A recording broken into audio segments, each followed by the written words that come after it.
Today, it's dedicated to the systemic police violence and impunity both in Greece and in Germany. Police violence is not an exception. It is daily, systematic, and its most extreme form, deadly. From the murders of Vasilis Magos, Sabanis, Fragoulis, Zakio by the police in Greece, to the fatal shooting of 21-year-old Lorenz 2 months ago in Oldenburg and 19-year-old Matiulach in Fulda in 2018. The list keeps going, but some names are too often pushed into obscurity or forgotten altogether. From routine identity checks that escalate into brutal beatings to unwarranted arrests, to the targeting of immigrants who are tortured and ultimately murdered in police stations, such as Mohammed Kamranashik and Baber Khan in Athens. From Exarchia to Neukölln, these are not isolated incidents, but a daily practice of authority and repression. We see it during demonstrations, in the criminalization of disagreement and acts of solidarity. This lack of accountability of those responsible constitute fundamental violation of human and democratic rights. Moreover, repression is blatant. In May 2024, during a peaceful march in support of Palestine, members of our group were attacked by the police. We were pushed, threatened with spray, and surrounded for no reason. One comrade of ours, in an attempt to protect another from brutal police assault, were charged with resisting arrest and assaulting an officer. We say that before, and we say that now very, very clearly. This was not an exception. It was a part of a broader policy of silencing and intimidation. However, we're responding collectively. In a courtroom that could hold 12 people, we were 30 people demanding their justice. This alliance between police, the state, and the judiciary protects perpetrators and targets those who resist. Complaints are dismissed, violence is downplayed as a mistake, protesters are treated as threats, and solidarity is criminalized. And what about the responsible ones? Just remain protected. We refuse to normalize it. We refuse to be silent. That's why we'll welcome you today to this panel discussion. Together, we will explore the current situation both in Germany and in Greece, demand justice, and reflect on the meaning and power of solidarity and resistance. That's why we have invited people with different experiences from different backgrounds to share different perspectives, and we invite you all to join this conversation today. So we're delighted to welcome Goncha, a long-time activist with KOP Berlin, campaign for victims of racist police violence, and social worker in the youth welfare sector. Thank you so much for being today. Giorgos Poulopoulos, representing CopWatch from Greece, the first police violence and arbitrariness observatory network in Greece, operating since November 2020. Ευχαριστούμε. From the Solidarische Prozessbeobachtungsgruppe. Thank you so much also for being here today. Wow, such a big fun group, right? Cool. And Marios Lolos, a photojournalist with extensive experience in reporting live events, demonstration, and wars. He's also the president of the Union of Greek Photojournalists and known for his involvement in issues of police violence and impunity, having himself suffered severe injuries from police officers during his own work. Ευχαριστούμε πάρα πολύ. And last but not least, our interpreter from Greek to English and vice versa, Alex. And thank you so much for your help today.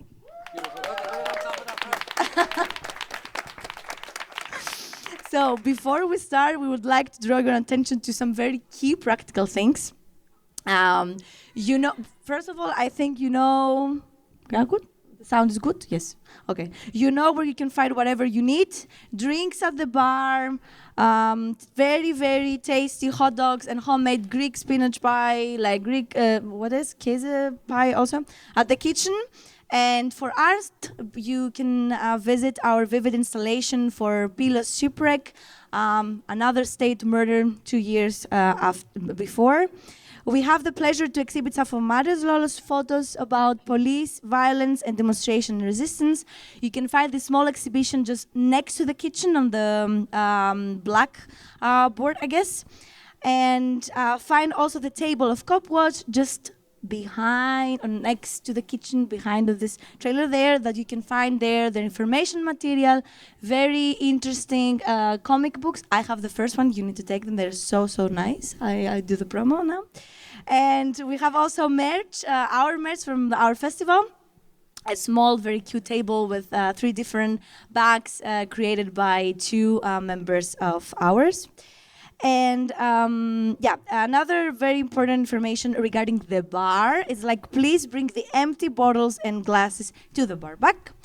And another very super interesting information regarding our toilet, because we have a very special toilet. And since I'm not able to read the handwriting of Christina, Alex needs to do the announcement for the toilet. I'm so sorry for that. We have a very special toilet. If you can urinate standing, please use the urinal behind the toilet cubicle. Thank you so much for the support. I think we are ready to kick off the discussion, and we thought that it's fitting to our topic today to just distinguish and separate 3 rounds of discussion, and the first one is dedicated to our panelists' work.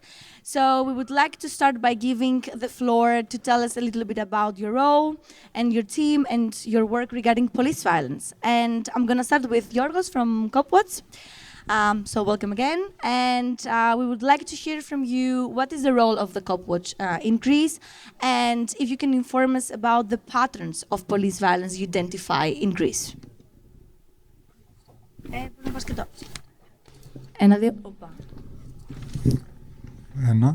Okay. Thanks for having us here. Nice to see everybody and also the colleagues on the panel. I thought I would start with a short summary of when and why CopWatch GR was created, because nothing is created in a vacuum, and our roots define the project to this day. So it was November 17, 2020. This is the anniversary of the fall of the military junta in Greece, and we were deep into the second wave of COVID-19. Shops were closed, there was a 6 p.m. curfew, sending an SMS to the state was obligatory just to leave the house, and police was pretty much everywhere. It was a time when Greece, under the governance of right-wing Kyriakos Mitsotakis, who is till today Premier Minister, was shifting more and more towards an authoritarian regime, a police state marked by lack of press freedom and widespread corruption. The Greek state was racing to push through a broad attack on society via labor, healthcare, immigration, environmental and educational bills. And the police were tasked with guarding these multiple disruptions. And to do that, they had to upgrade themselves also on all levels. And as a police official said in January 2021, we have done in 18 months more than we have done in 18 years. And as we were joking also back at the time, what kind of problem is there? Let's create a new police unit for it, because that was the mode. Police were the solution for everything. So fear in the society was the dominant feeling back then, but it had already started to shift toward anger. So CopWatch was created in the spirit of the mutual aid networks that emerged in the first wave of COVID-19 to distribute food or medicine to people in need.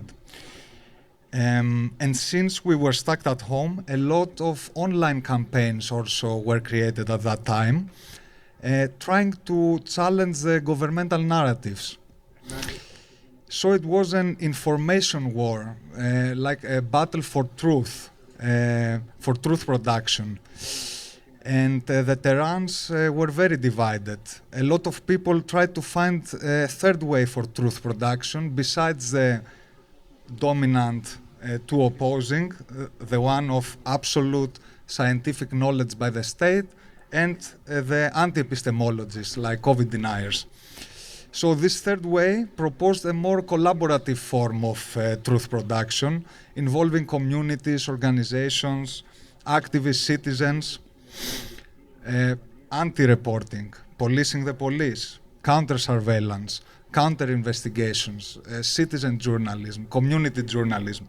This was a red thread unfolding globally, and we followed this red thread with the rise of social media and the emerging of the video as a digital tool for truth and evidence production, as well as self-defense. So, citizen-generated videos emerged from war zones, from metropolises in the past, now more than a decade, videos that could lead to uprisings, as we saw in May 2020 in Minneapolis with George Floyd. So our idea in the beginning was very basic. Let's create a space where all police-related incidents are public for everyone to see. This was an Instagram and a Facebook page. And use social media to spread them. Just do, let's say, our small part in what we say in Greek, put oil in the fire. So fast forward from November 2020, 5 months later, to March 2021, after the circulation of a video showing policemen hitting on a Sunday afternoon in a square citizen, a major anti-police uprising started in Nea Smyrni, Athens, and spread with mobilizations all over Greece. And that marked the end of the curfews in Greece at that time. Fast forward from that, almost 4 years later, we realized today that this was not just a COVID issue, this over-policing. We have been non-stop documenting incidents of police violence and misconduct the past 5 years. We have a still unpublished database that we hope to present in 2026, containing severe repression of protests, attacks on journalists, racist violence, gender violence, corruption, and deaths in police custody, as well as police killings. Around 1,000 incidents documented from then till today leave no doubt that police violence is systematic in Greece. And we cannot speak of isolated incidents or bad apples, but rather of a whole tree that is rotten. And this is the institution of the Greek police. Yeah. So yeah, that's for me now. Yeah, thank you so much.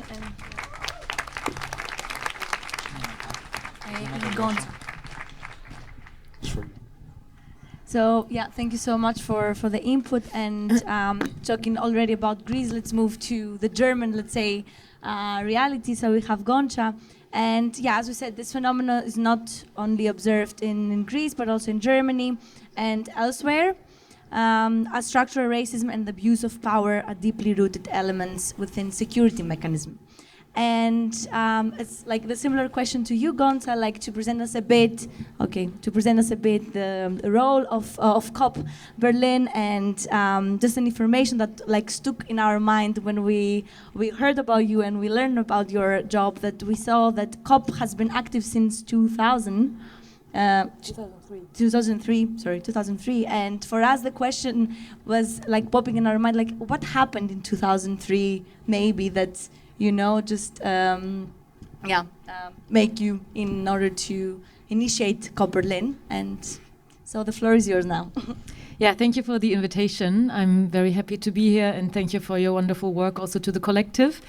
I'm part of COP, the campaign for victims of racist police violence, and COP was founded in 2003 from different people.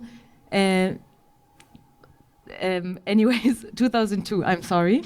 2002, founded by different people, and one of them was Biplab Basu, a wonderful, beloved hero, brother and comrade of us that unfortunately passed away last year in March. And he worked also at Reach Out, a consulting center for victims of racist and right-winged or right-extreme violence. And what happened that COP was founded is that a lot of people that experienced racist police violence approached Biplab as a consultant and started talking to him and asking for help and asking for support, because what we experience most of the times when it comes to racist police violence is that there will be a reversal of the victim and perpetrator narration. And when Biplab understood that and was super sensitive for what was happening around him regarding, that people died in police custody or people were attacked by the police forces on the streets. And when they came to him, he started bringing their subjects and their interests to the streets, because the streets still carry a lot of power and have like the power and the opportunity of at least scandalizing what is happening in daily life, right? And also like reflecting on the structures that we live in. And that's how COP was founded, and basically our work contains to consult and support and accompany people that experience racist police violence to court. That's, for example, also where we work along with Lea from the Solidarische group in front of court. We have a chronicle where we document racist police violence cases in Berlin, which is very important because we don't work with statistics. Everything that you'll find in the chronicle is the story of the people that were attacked, and it's very important to also have, a visual understanding of how often and how brutal also the police forces will operate. Then we do a lot of campaign works, because as I mentioned earlier, when you have the interests of affected people and you try to transform it to a campaign, that's where you can also do a lot of public awareness, or we can create a lot of public awareness, right? And that's also, for example, where or how the Police im Nacken campaign was founded. It is a campaign about making the police stop with life-threatening practices, for example, with the knee in the neck. That's how also George Floyd was killed in the USA. And we also do a lot of like public work to that. And what we, for example, really aim to do as COP, also not only in Berlin but also in Germany and internationally, is to raise awareness for the racist normal state of operating that we are living right now, and also to repression and criminalization, because it is not a side quest of the police to criminalize, but it's their main essence, right? Because criminalization puts the people to the social roles that the society wants them to have, and police is a system or an institution that will try to disciplinate us to the social roles that society thinks that we belong to. And that's where we want to intervene. We want to say, you are not disciplinating us, but we are disciplinating you back. And that's, for example, also, I would say, one of the most important things to tell the people, to tell affected and criminalized people that we believe in them, and that we don't think that they just by nature are criminal, That's basically it. And maybe like what patterns of police-like violence do you identify in Germany? I mean, you talk about like this technique, like with the knee, and like what is like the testimonies of people share most of the time. Police violence is not only the violence that comes from police forces, right? Because policing is also what happens, for example, from social workers, from teachers, from judges, from the state prosecution. And what we experience most of the times, or what we get reported most of the times, is, as I mentioned earlier, the reversal of the victim and perpetrator narration, a lot of life-threatening practices, the criminalization by racist stereotypes, or basically institutional racism to keep the people, for example,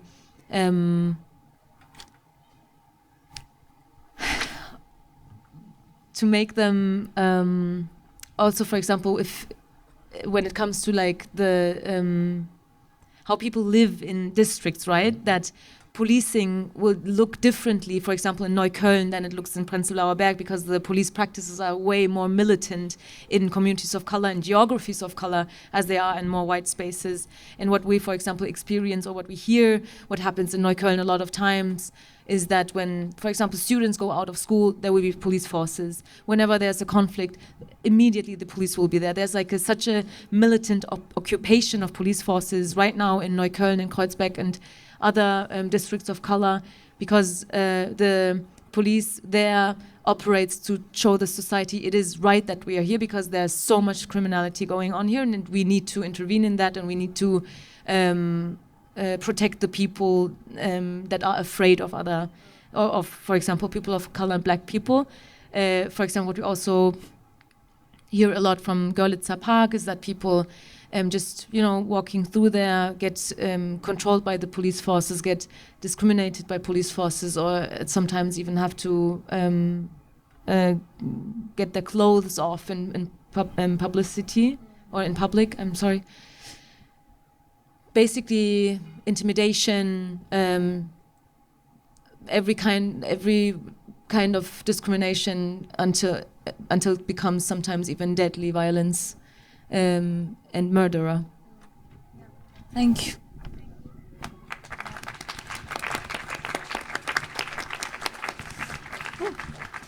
So now I'm just like looking at you, Mari. So police violence during demonstration in Greece is a multidimensional and recurring problem that isn't limited to isolated incidents. You also described some of the patterns that we saw the years ago.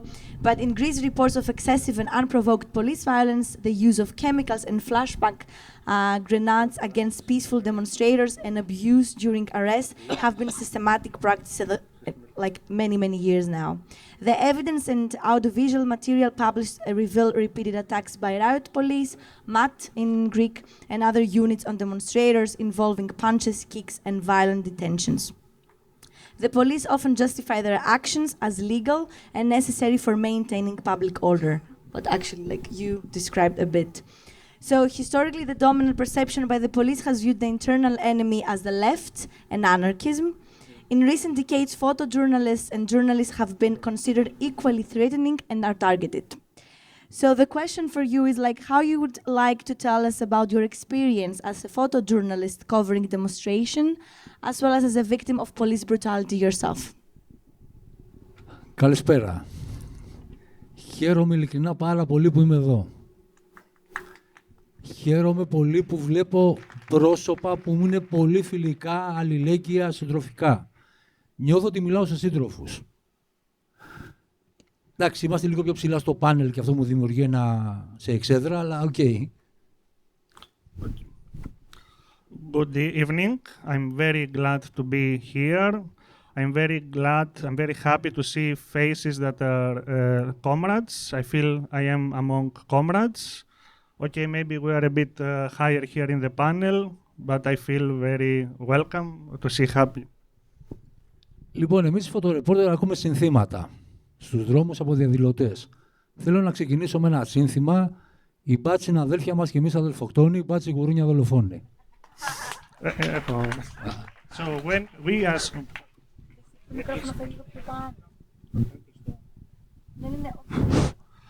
as journalists and photojournalists hear many slogans in the streets. I will start with such a slogan. Cops, pigs, murderers. Oh no, the cops are our brothers, and we are killers of our brothers. I mean, yes.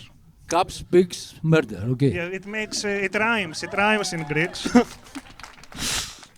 Λοιπόν, τι κάνουμε εμείς φωτορεπόρτερ αρχικά? Εμείς λέμε τις ειδήσεις με τη γλώσσα της εικόνας. Οι δημοσιογράφοι τη λένε με τη γλώσσα του κειμένου, εμείς λέμε τις ειδήσεις με τη γλώσσα της φωτογραφίας, της εικόνας. So what we are doing as photojournalists? As photojournalists, we transmit the news with the language of the image and the video. Journalists do it with actual language, with speech. Είναι αντικειμενική μια φωτογραφία από επαγγελματίες φωτορεπόρτερ? Όχι. Και θα σας πω μετά τι είναι αντικειμενικό. Είναι υποκειμενική λοιπόν η φωτογραφία και όχι αντικειμενική. Γιατί εγώ από τις 100 πληροφορίες επιλέγω να τραβήξω αυτή την πληροφορία. So is a photo from a journalist objective? No, it is not, and I will tell you why it is not. It is later. It is subjective because a photo, because there are around 1,000 information, and with a photo I choose which information I want to capture. Αυτή την πληροφορία επιλέγω να την καδράρω έτσι και όχι έτσι. I frame the information the way I want it, and not another way. Πατάω το κουμπί τη χρονική στιγμή που εγώ κρίνω, που ένα δευτερόλεπτο πριν, ένα δευτερόλεπτο μετά είναι άλλη φωτογραφία. I press the button the moment I choose to. A moment before, a moment later, it will have been a different photo. Και από τις 100 φωτογραφίες που έχω τραβήξει, επιλέγω να στείλω στο πρακτορείο μου ή να ανεβάσω στα social τα δικά μου 10, άρα και εκεί εγώ επιλέγω. And from the 100 photos I may take, I choose to send to my photo agency or to upload in my social media 10 of them, and I make the choice. Τι είναι αντικειμενικό? Αντικειμενικό είναι αυτό που βλέπουμε, αυτό φωτογραφίζουμε. What is objective? Objectivity is what we see, this is what we take photo of. Δεν θα πάω σε κάποιον διαδηλωτή, θα του πω είσαι λίγο κόντρα στο φως, γυρνά μου έτσι για να τραβήξω καλύτερα. I will not go to a protester and tell him you are not properly standing here, the light is not good, change your position. Αν κάποιος μου πει ότι δεν θέλει να το φωτογραφίσω, δεν θα το φωτογραφίσω. If someone tells me I don't want to be in a photograph, I will not take a photo of him. Αν φωτογραφίζουμε ανήλικα, παίρνουμε τη συνένεση του γονιού. When we take photos of minors, we always take consent of their parents. Στην Ελλάδα έχουμε τη δυνατότητα να φλουτάρουμε τα πρόσωπα από το αντιεξουσιαστικό χώρο. Και τα φλουτάρουμε. Φλου, blur. We have the ability to blur the faces of the people in the riot or the protest, and we do it with people from the anarchist movement. Και επίσης στηρούμε τους κανόνες ιδεολογίας.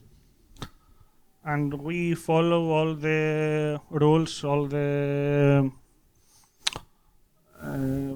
more ethical rules of journalism. Άρα αυτό μας κάνει ανεξέλεκτους για την εξουσία. This means that we are a threat to power, that we are not controlled. We are not under control by authority. Γι' αυτό και δεχόμαστε τα γκλόπ των μπάτσων στις πλάτες μας. And that's why we receive the buttonets of the caps on our backs. Συνήθως κατά 99% οι μπάτσοι δέρνουν φωτορεπόρτερ όταν δεν έχει επεισόδια. 99% of the time the caps beat the photojournalists when there are not riots, when there is not violence going on. Άρα μας δέρνουν συνειδητά. So it's a conscious decision to beat us. Δηλαδή τελευταία κρότου λάμψης που εγώ έφαγα στο κεφάλι. The last flashbang I received on my head. Και από το αριστερό αυτή δεν ακούω καλά. And I cannot listen very well from my left ear. Και είναι ένα πρόβλημα γιατί με πονάει το αριστερό πόδι, με πονάει το αριστερό αυτή, κάτι θέλει να μου πει αριστερά μάλλον. And I have pain in my left leg, I cannot hear properly from my left ear, this is a message from the left.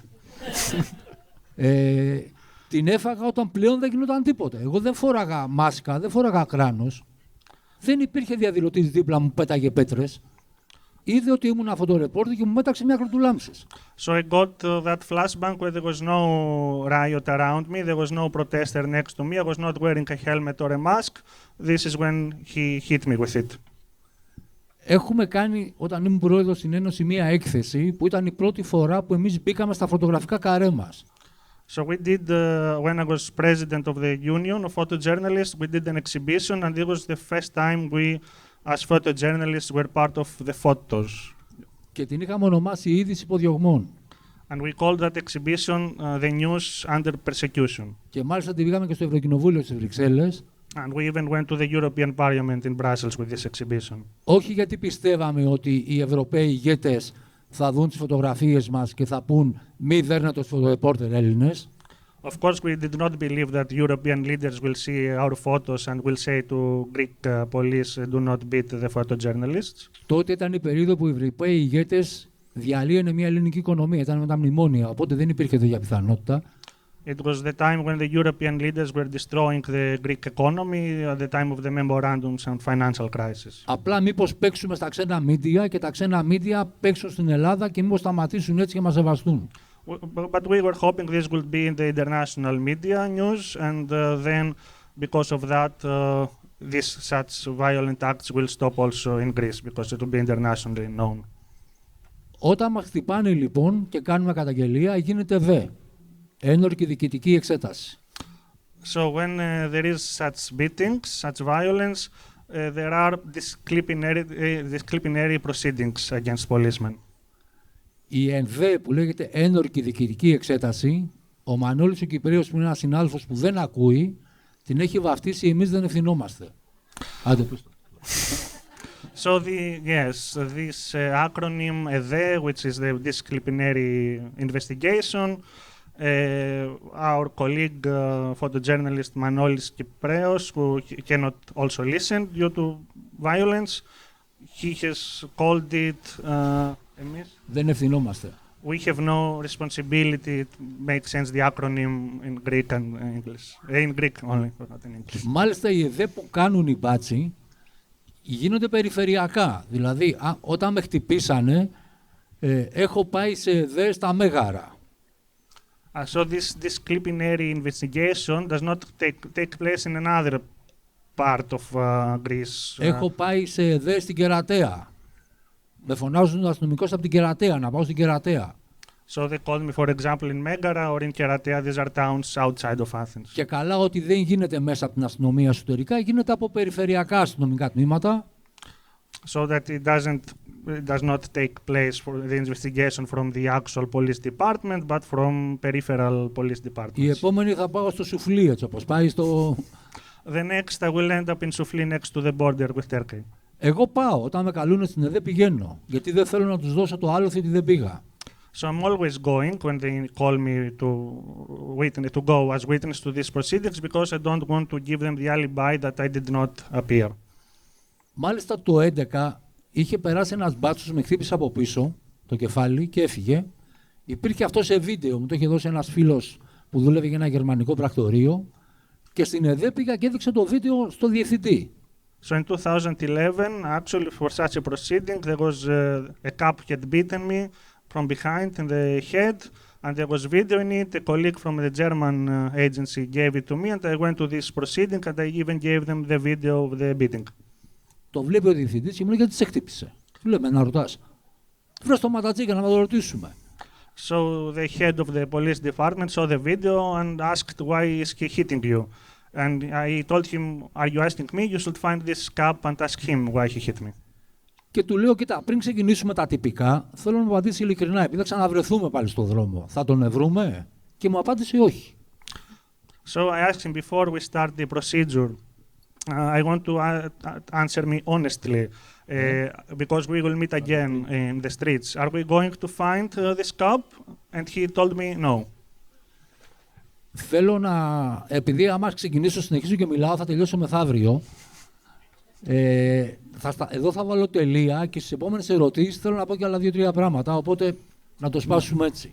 So if I continue talking, I will talk for 2 more days. So I will make a small pause now, thank you, and I will continue in the next Όταν δίνετε μικρόφωνο σε φωτορεπόρτερ, την έχετε βάψει. Μιλάει σαν τον Κάστρο. If you ever give a microphone to a photojournalist, you are screwed. He ends up talking like Fidel Castro.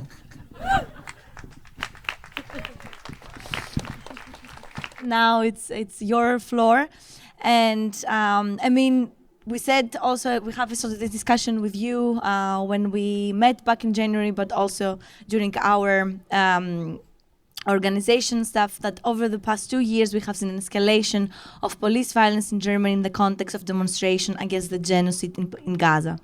So the police and judicial authorities have intensified their actions against protesters expressing solidarity with the Palestinian people.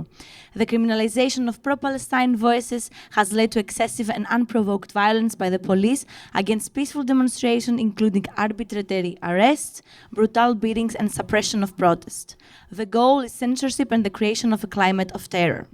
So we'd like to hear from you a few words about what are you doing in this collective, and how is police brutality manifest in Germany, especially in the case of solidarity in Palestine, and maybe what differences you observed like the last 2 years. I know that you have many things to say, so the mic is yours. Thank you for the invitation, and I'm also very excited to be on this panel with very different perspectives. And thank you for coming. So I'm Lea. I'm speaking in behalf of the trial monitoring group, but I'm also part of the campaign that Gonja mentioned, Polizei im Nacken, Kniefixierung verbieten. Police in the neck, ban the knee on the neck, also against police brutality. And so I'm speaking on behalf of the trial monitoring group, and we started documenting trials in April 2024 in Berlin courts. And we accompanied at least 120 trials, but this is really just a very small percentage of all of the trials related to Palestine solidarity. And we didn't have access to youth trials, we didn't go to work courts, and also hardly any asylum cases. So our trials that we watched can be grouped in like 3 groups. One is university encampments and occupations, when the university persecutes the students for trespassing and also for breach of peace often, which is Landfriedensbruch. And then the second group would be about slogans. So often it's the criminalization of from the river to the sea, Palestine will be free. And these slogans are persecuted as hate speech or usage of symbols of terrorist organizations, for example, always in the pretext of fighting anti-Semitism. And the third group would be demonstrations. And of course, we also have the slogans during the demonstrations, but 2 offenses that also happen a lot are resisting police officers and insulting police officers. And we will talk in the second question more about these 2, also give you some insights into our court hearings. And yeah, as a group, we want to show people who face repression that they're not alone, because repression wants to exhaust our financial and emotional resources. And also we want to archive the injustice that happens in front of the courts and the racism and the institutionalized criminalization of Palestine solidarity. And that's why we're very happy that we got invited to present our findings or what we watched. And when we talk about police brutality, we wanted to share with you all of the different forms that repression has. So apart from the physical force of demonstrations, I wanted to give a short overview on anti-Palestinian repression in Germany to give you the context. So also prior to October 23, the anti-Palestinian repression was very harsh. So for example, the commemoration and the demonstrations against the ongoing Nakba, many were banned in Berlin in the last 2 or 3 years, I think. And there was a resolution against the boycott, divest, and sanction movement in 2019. But then in October 2023, in Germany and worldwide, the protests against the genocide got bigger. So also the repression in Germany also got more widespread. So in the beginning, demonstrations were banned. Probably many of you who live in Berlin know this. And then in November 2023, the Ministry of Interior said in an official statement that from the river to the sea, Palestine will be free is a symbol of Hamas. They just decided this. So in this move, they took the most significant phrase of the movement for Palestinian liberation and criminalized it and said, and this gave a basis for more arrests, for prohibition of demonstrations, house searches, surveillance of social media accounts. Then we witnessed a lot of arbitrary rules. Gonja already said this about the policing of certain neighborhoods where many migrants and POC live. So we had assaults by the police on people who were wearing kufiyas, or we had the prohibition of the word genocide on demonstration, or prohibition of talking Arabic or other languages, or even one time of using drums. So it was very arbitrary and is still. And then we've had, of course, also employees who got fired for speaking out on Palestine, and institutions who got their funding cut. And also one very important point is that the Migration Office, already in November 2023, I think, they stopped deciding on cases of people from Gaza because of the complexity of the issue. And generally, we've also seen an increase of deportation orders and the rejection of visas or refugee status because of Palestine solidarity. So all of this adds up to the physical force that we see on demonstrations. And despite the risk of repression, people didn't stop to protest against Israel's genocide and German complicity in it and German arms exports. And to enable and legitimize this police brutality, I liked a word that you used, which is the information war, because I wanted to bring you one example that many people of you maybe also witnessed, which is the Nakba commemoration of this year, to give you like insight into how, on which patterns the police brutality works in the context of Palestine solidarity. So we have a public discourse with a lot of misinformation and where the police narratives are amplified. And in these stories, the demonstrators are aggressive and they're anti-Semitic and they behave wrongly. And then the police is always the victim, and the motivations and experiences of the protesters are completely ignored, which leads to a complete distortion of the reality, what is happening. And yeah, for example, the Nakba demonstration in May this year, there was heavy deployment of police of this rally. Like the numbers I have was that there were 600 officers and 1,200 protesters. So one officer for two protesters. And we were prohibited to walk. And then the police attacked the demonstration and they used a strategy of escalation in force. And at this rally, around 38 people got injured and 88 people got arrested. And in the weeks followed, many other people got arrested for being at that rally.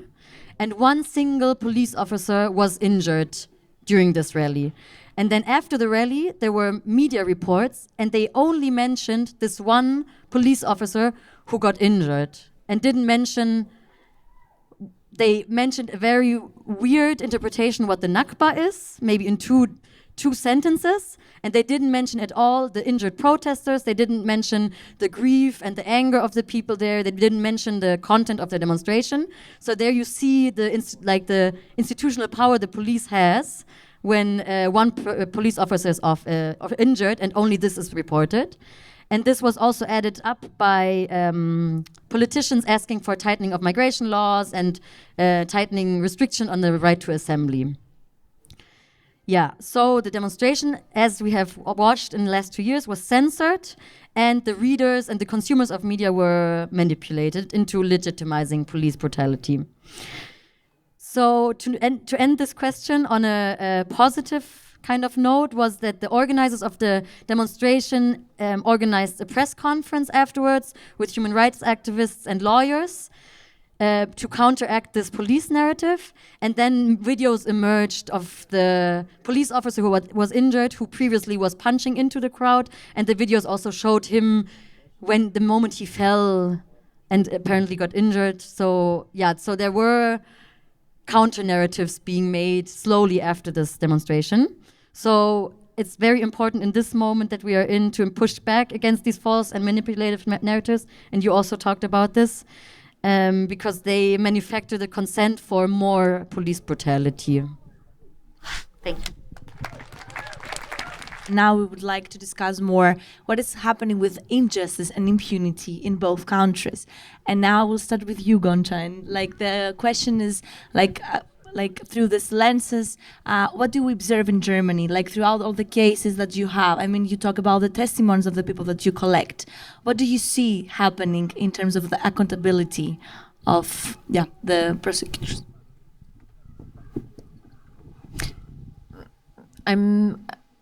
every now and then I want to add something to the things that the other panelists said.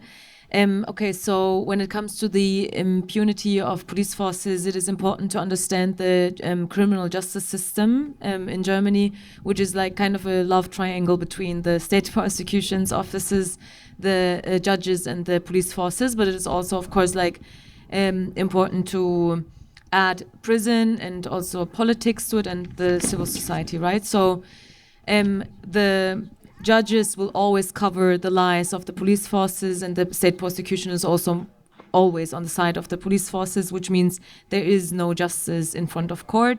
Police forces can, in that sense, say whatever they want in front of court. They can do whatever they want in front of court, and most of the times it's pretty obvious that the stories that they tell are lies. You know, there's video material, there are testimonies, there are witnesses. Whatever there is, there will always be some kind of way to sneak themselves out and lie about it and won't tell the truth in front of court.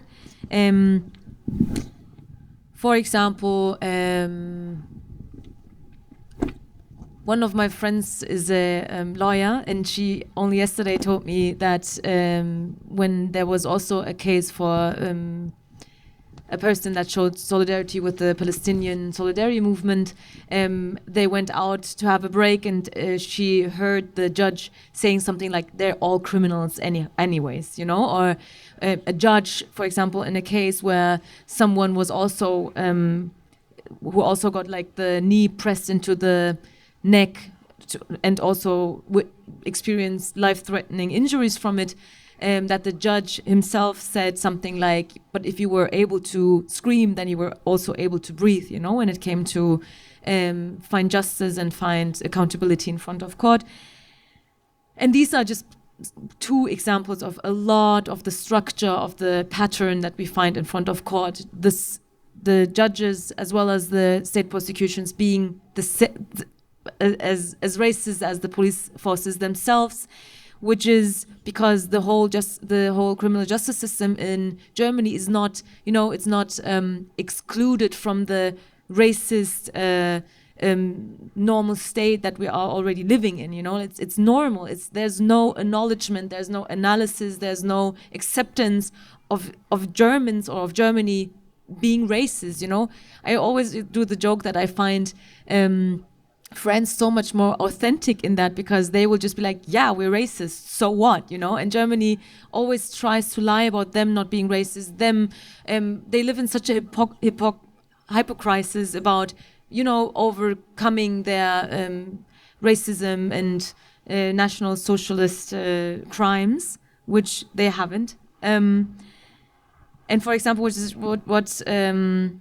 I would also add, for example, to what Lea said, is that with the growing repression and authoritarianism, one example is the way that the institution for demonstrations, the so-called Versammlungsbehörden in Germany, in the beginning legitimated their ban on Nakba demonstrations, where you could read on the documents them always referring on Israel and saying, because in Israel the Nakba demonstrations were like this and that, the German safety is also under threat, you know, which means Germany is having a proxy war against their own Palestinian and people that are solidarity with Palestinians, people like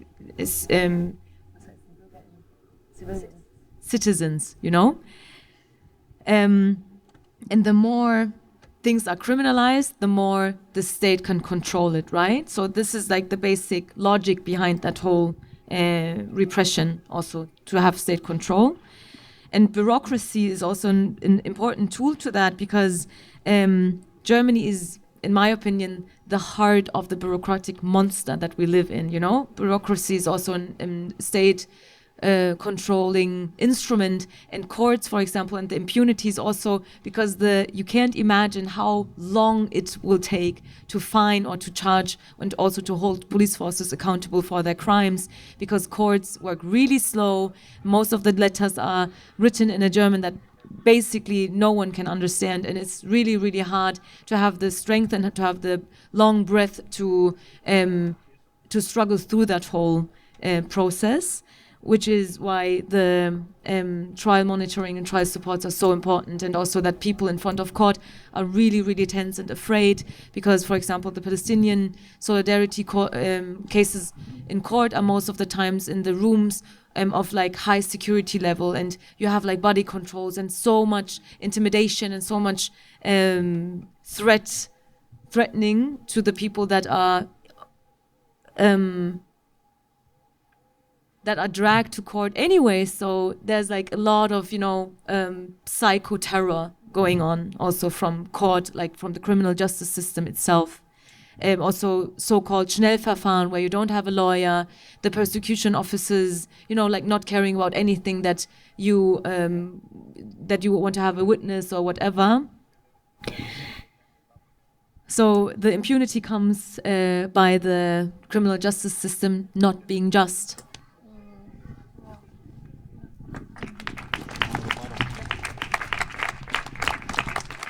It's interesting to hear that because, before, like some of us before moved to Germany, we thought that the Greek system was like the most unjust system. And now like seeing so many similarities, obviously from different angles, but still like similarities are there, just common. And you give me, throw me perfectly the ball to Yorgos. And according to the National Mechanism for the Investigation of Arbitrariness Incidents within the Security Forces, over 1,200 incidents of police violence have been recorded in Greece over the past 5 years, ranging from illegal arrests to torture and extreme violence. However, the overwhelming majority of cases do not lead to serious sanctions or criminal prosecutions. So how would you describe police impunity in Greece based on your observations and experience in CopWatch?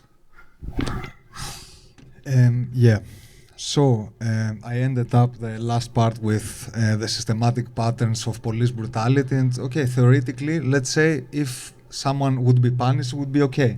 But as you said, this is not the case at all, to an absolute extent really. So like, our data is not expanded yet to know, to the point that we know the outcome of every case that we have documented and verified, but from the experience we know, and also from other data that there is, that nobody is getting punished. And the examples are numerous, and let me give an example from just 2 days ago that sums up the situation pretty good, I think. A policeman was convicted for human trafficking, for holding a girl captive in Athens some years ago. However, he was not convicted as a professional human trafficker, despite there being more than enough evidence linking him to human trafficking rings. This evidence, brought to court by the colleagues of Omnia TV in Athens, was completely ignored by the judges. So, and this conviction now, not for that I mentioned before, came only in the second-degree trial. In the first-degree trial, he had been acquitted of human trafficking and returned to his duty after serving a minor sentence. So, and this case was also connected to a broader big case in Greece called the Greek Mafia case, that was linking high-ranking police officers with organized crime. The investigation that happened in this case by police officers and state secretaries was intentionally a failure, a complete failure, resulting in the case being essentially dropped due to lack of evidence in court. If you want to know more, you can read the reporting by Reporters United in Athens. So you kind of ask yourself, what does a judge gain by letting a pimp cop walk free after convincing him of human trafficking, or by ignoring evidence so that he's not convicted at all?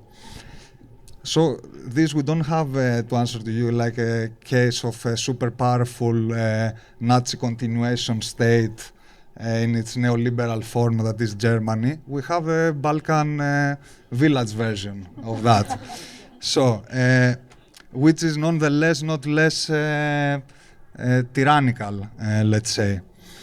It's part, all this, and the criminal justice system, of a broader system of corruption that connects the political establishment, the police, the justice system, the media, private businesses, and all kinds of criminal activities.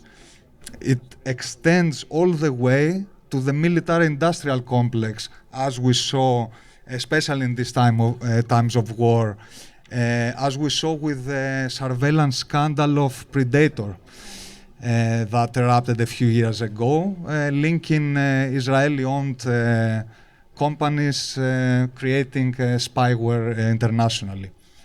So this is unfortunately the big picture in Greece.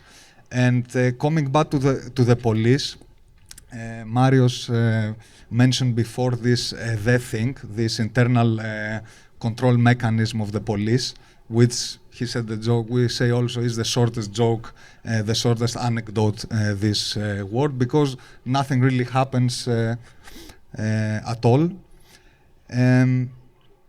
But why doesn't it work? And why don't the courts work really? Are they ineffective, or are they designed to be ineffective? So, of course, we understand all these mechanisms were not also created in a vacuum. They were created by and remain under the control of the people and the institutions that benefit from sabotaging accountability. And this, of course, doesn't mean we have to accept it, and it's not, and that it's useless to speak out about their dysfunction and expose the hypocrisy behind these systems, and of course keep fighting in the courtrooms.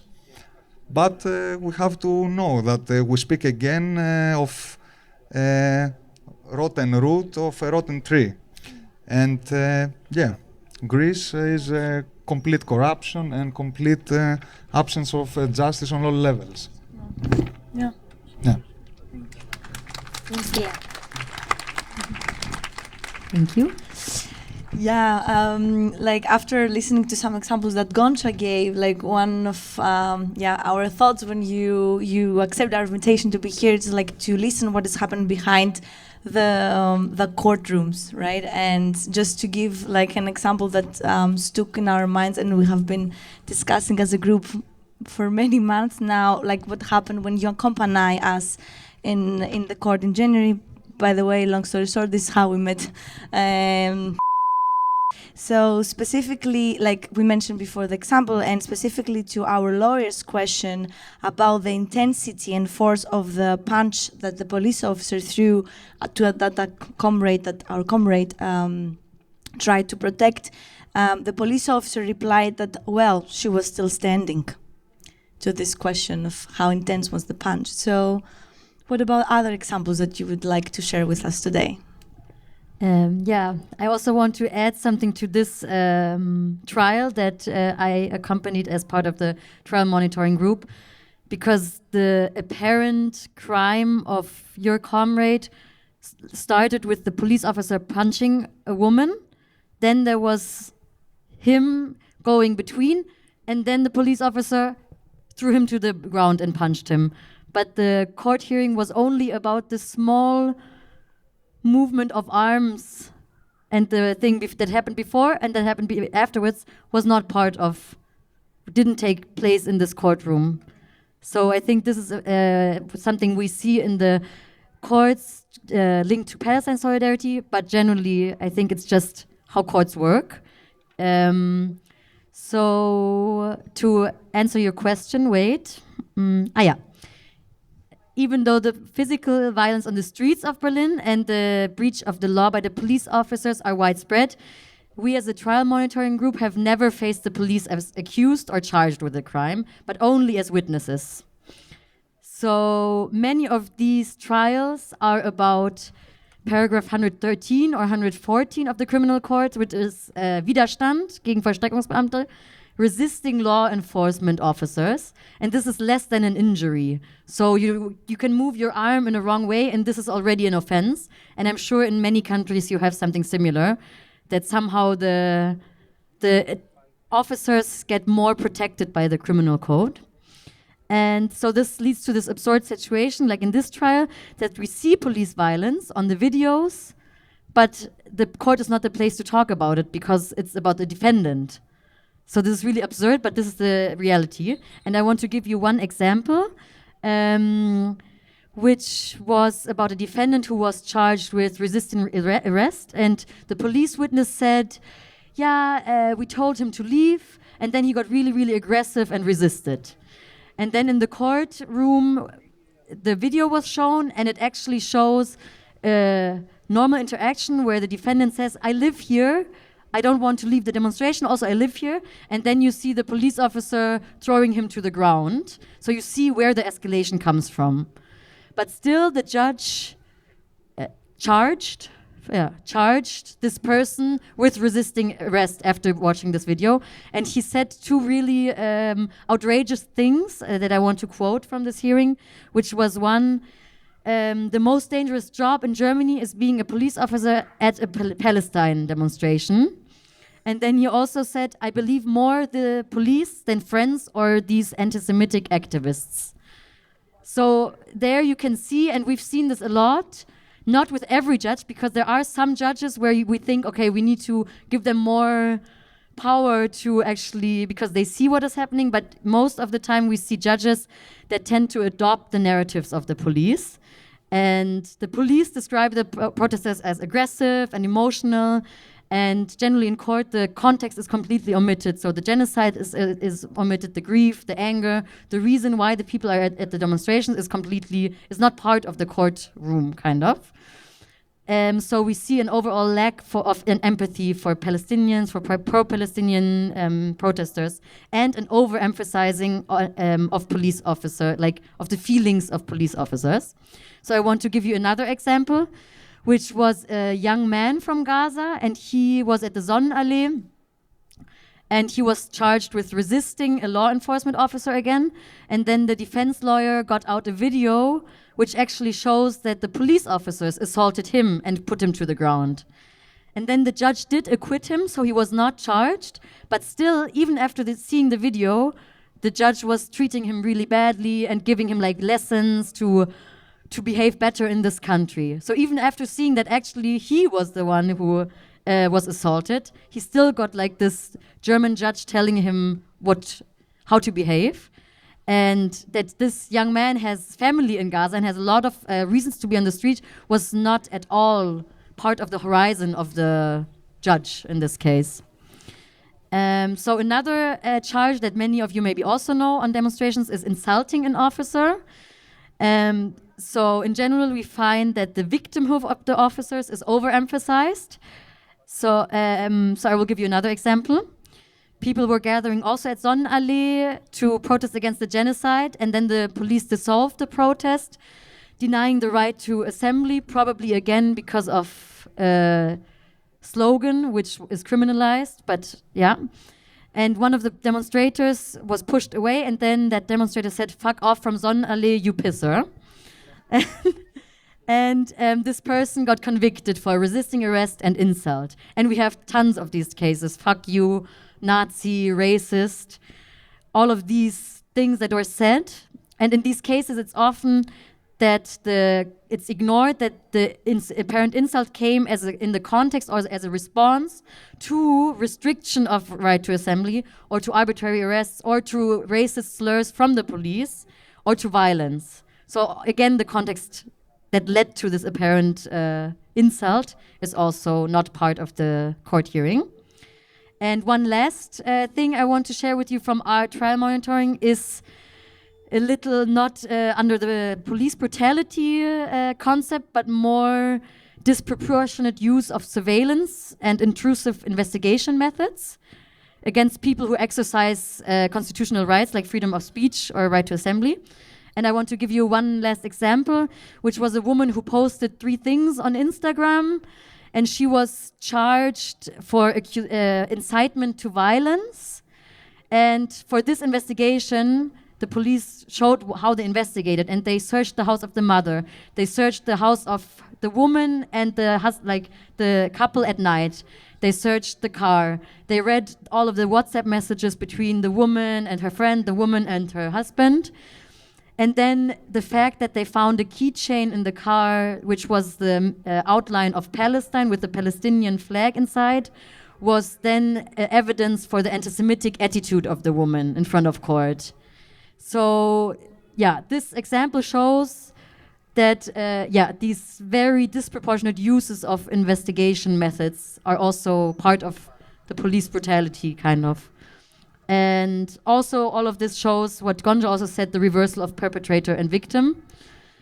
And generally the ignoring of the context, whether it's the police violence or the genocide or any other context that is happening around the courtroom. So now the question to Marius, which is like, as we said, for the journalists in this kind of demonstration, which other role can a picture have? Either a photo of a video, identification of police officers, and verification of police brutality. And how do the new laws influence the capability according to which police officers are not obliged to be present in courtrooms, but a reading of their testimonies suffice? Αρχικά, πολλές φωτογραφίες δικές μας έχουν βοηθήσει, άλλες φορές έχουν αθωώσει κατηγορούμενους από ψευδείς καταθέσεις των αστυνομικών. So, many times our photos have helped people be acquitted from fake testimonies of policemen witnesses in court. Έχω πάει και εγώ πολλές φορές μάρτυρας της περάσπισης σε ψευδείς κατηγορίες αστυνομικών. I've been many times as a witness for the defense against police witnesses.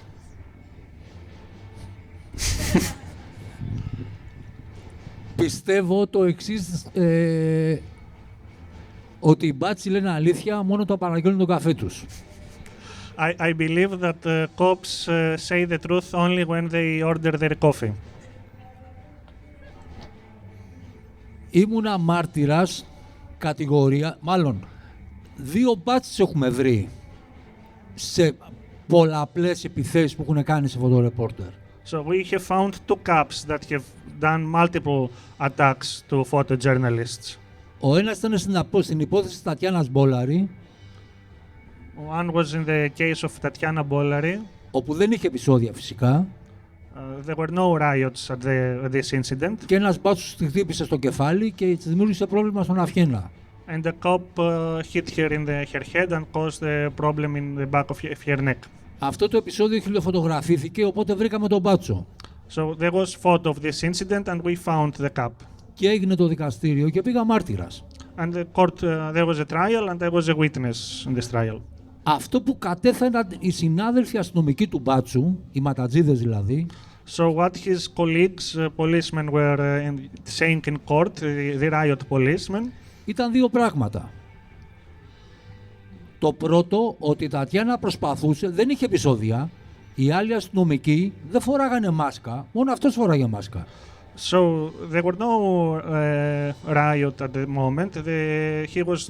This policeman was the only one wearing a mask. The rest of the policemen were not wearing a mask. Το πρώτο που λέγανε λοιπόν ήταν ότι η Τατιάνα προσπαθούσε να του ξεβιδώσει το φίλτρο από τη μάσκα. So they were saying that Tatiana was trying to remove the filter from his mask. Δηλαδή φανταστείτε μια επαγγελματία φωτορεπόρτερ να πάει στον μπάτσο μπροστά και του λέει: «Στο ξεβιδώσω το φίλτρο». So imagine what they were saying, that a journalist, professional photojournalist, went to the riot cop and tried to remove the filter of his mask. Και το δεύτερο που λέγαν, και μάλλον το έχουν μόνο οι γυναίκες φωτορεπόρτερ αυτό, εσείς δεν το έχετε, το έχουν μόνο οι γυναίκες φωτορεπόρτερ. So the second thing they were saying, and this is something that only female photojournalists do, είναι ότι του τριβόταν στην ασπίδα. That she was rubbing herself on his shield. Ναι, του τριβόταν η Τατιάνα στην ασπίδα και είχε 7 κεφαλικούς οργασμούς τώρα και τριβόταν στην ασπίδα του μπάτσου δηλαδή. And she had multiple orgasm during by rubbing herself. Αυτό έλεγαν οι μπάτσοι. That's what the cops were saying. Στο δικαστήριο. In court. Με άπειρες φωτογραφίες που φαινόταν το χτύπημα του μπάτσου απροκάλυπτο. Although there were a lot of photos that showed this unprovoked beating by the cop.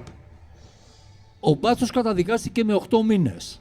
So he was charged and he was punished with 8 months. Έγινε το δεύτερο δικαστήριο το εφετείο And in the second degree court, και η εισαγγελέας, γυναίκα, πρότεινε την αθώωσή του. and the female district attorney proposed his acquittal. Και καταδικάστηκε 4 μήνες, τόσο να μην έχει πρόβλημα με την υπηρεσία του. And he was sentenced only to 4 months, which meant just enough for him not to get punishment from being dismissed from the police. Αυτό είναι σε σχέση πώς οι δικαστές βλέπουν τον αστυνομικό και τους κατηγορούμενους και στην Ελλάδα. So this is to show how judges also see policemen and defendants also in Greek courts. Όταν χτυπήσαν την Τατιάνα, εγώ ήμουν πρόεδρος στο σωματείο το δικό μας. I was the president of the union when they hit Tatiana. Είπαμε τέλος μόνο καταγγελία, κάνουμε μπάρκο στον Υπουργό Προστασίας του Πολίτη, δεν το φωτογραφίζουμε. So we said no more just complaints. From now on we will embargo the Minister of the Interior. We will not photograph him at all. Και μας φώναξε για συνάντηση, αγχωμένος. Τι έγινε, παιδιά, δεν με τραβάτε? And he was anxious and called us for a meeting and asked what happened, guys, why are you not photographing me? Στη συνάντηση λοιπόν, Πασόκ κυβέρνηση τότε, σοσιαλιστική. So this meeting, the government back then was PASOK, the Socialist Party. Εγώ κράτησα 2 πράγματα που μας είπε ο Υπουργός Προστασίας του Πολίτη. So I kept 2 things from what this Minister of the Public Order of Protection for the Citizen told us. Πρώτον μας είπε αυτός, όπως μας το λέγανε και πάρα πολλοί άλλοι, να φοράμε γυλαίκα, πρες. So like many others, he told us that we should wear press vests. Και εγώ του εξήγησα ότι αν το Σύνταγμα έχει κανόνες δημοκρατίας και κανόνες εμπλοκής, δεν χρειάζεται να φοράμε γυλαίκα πρες. Γυλαίκα πρες φόραγα σε πόλεμες ζώνες. And I explained to him if the constitution has rules for democracy and handling protests, I should not have to wear press vests. I only wear such vests in military zones. Αυτό είναι λίγο κουλτουριάρικο. Το δεύτερο που του είπα είναι θα γράψουμε σε μια κόλλα Α4, όπου θα λέει το εξής. Οι φωτορεπόρτερ φορώντας γυλαίκα πρες δεν θα ξανακτυπηθούν ποτέ από αστυνομικούς στο ΜΑΤ. Και θα το υπογράψεις. But I also told him, you will write a paper that if photojournalists wear press vests, they will not be beaten and you will have to sign this. Και φυσικά μου είπε όχι, δεν θα το υπογράψω. And of course he told me no, I'm not going to sign it. Άρα λοιπόν και με τα γυλαίκα πρες θα μας δέρνουν βαλιμπάτσι. So even if with the press vests, there are still cops are going to hit us. Και θα φάμε για καμιά σφαλιάρα από κανένα τρελαμένο που θα νομίζει ότι εγώ είμαι πρωτοσάλτε. And maybe some protester, some crazy protester may hit us because he will think I'm a well-known almost journalist. Το δεύτερο πιο σημαντικό όμως που είπε, παιδιά και αυτό είναι αλήθεια, είπε ότι οι αστυνομικοί το ΜΑΤ απειλούνται από τις φωτογραφικές μηχανές τις δικές μας, λες και κρατάμε εν δυνάμει φωνικά όπλα. So what also crazy that he said to us that the riot police is threatened by our cameras as we are holding guns. Like Kalashnikov. Like Kalashnikov. Και η απάντηση δικιά μου ήταν, ξέρω ένα καταπληκτικό ψυχίατρο, κάνει καλά group therapy, να τους πας μαζεμένους, να τους κάνεις κάτι. So I told him I know a good psychologist, psychiatrist, you can take the riot police there, he also does group therapy and they can talk about this threat. Δεν μπορούμε να κάνουμε κάτι. Όταν μου χτυπήσαν το 12 με τον κλόπ ανάποδο και πήγα στο νοσοκομείο. So when in 2012 they hit me in the back with the back side of the bayonet in the back of the head. Που πάλι δεν είχε επεισόδια. Again, no riots at the moment, at the time. Και πήγα στο νοσοκομείο και έχω βάλει 2 πλάκες τιτάνιο 8 βίδες. And I went to the hospital and had operation with titanium plaque. Έχουν κάνει τιτάνιο φωτορεπόρτερ. Become a titan photojournalist. Λίγους μήνες πριν, ο πρόεδρος της Ομοσπονδίας των Μπάτσων μου λέει εσύ κάνουμε μια ημερίδα, έλα να τους μιλήσεις. So 2 months before that, the president of the union of the CAPS had told me we are having an event, why don't you come and talk to us during this event as well. Και του είπα να έρθω, αλλά πάλι θα μας δίνουν, αλλά οκ, να έρθω όμως. So I will come. Again, They will probably hit us, but I will come. Εσείς ήταν ένα πολύχρωμο ακροατήριο και ήταν συμμετρικό. Ήταν πράσινη, μπλε, ήταν. So you are very colorful audience, but there they were symmetrical, blue and green. Τους είπα λοιπόν, εμένα δεν με ενδιαφέρει κύριε Μπάτσο άμα σε λένε Κώστα Τάκη Γιάννη. So I told them, Mr. Kapp, I don't care if your name is Kostas Yannis Takis. Δεν θα σε τραβήξω ποτέ φωτογραφία να πίνεις καφέ με την κοπελιά σου. I will not take a photo of you drinking coffee with your girlfriend. Δεν θα σε τραβήξω ποτέ να είσαι έξω από το μαξί μου και να μην κάνεις τίποτε. I will never take a photo of you sitting outside the Prime Minister's office doing nothing. Θα σε τραβήξω όταν βάλεις το κράνος και τη μάσκα και κάτι κάνεις. I will take a photo of you when you put on the helmet and the mask and you do something. Σε τραβάω και όταν τρως μια μολότοφ και αρχίζεις και χορεύεις ψηφοτέλεια, γιατί καίγεσαι. Photo of you when a Molotov cocktail is thrown to you and you are being burned. Και ο μέσος Έλληνας λέει, κοίτα τα παιδιά, τα εργαζόμενα τα καίνε. And then average person will say, look at these poor working people being burned. Θα σε τραβήξω και όταν όμως έχεις δέσει τον άλλον, του έχεις βάλει χειροπέδες και το δέρνεις. But I will also take photo of you when you have arrested someone, you have put handcuffs on him and you're still beating him. Αν τηρείτε λοιπόν κανόνες εμπλοκής, δεν έχετε να φοβάστε από εμάς τίποτε. So if you follow the rules, you have nothing to fear from us. Και λίγες μήνες αργότερα μου σπάσαν το κρανίο. And some months later they cracked my head.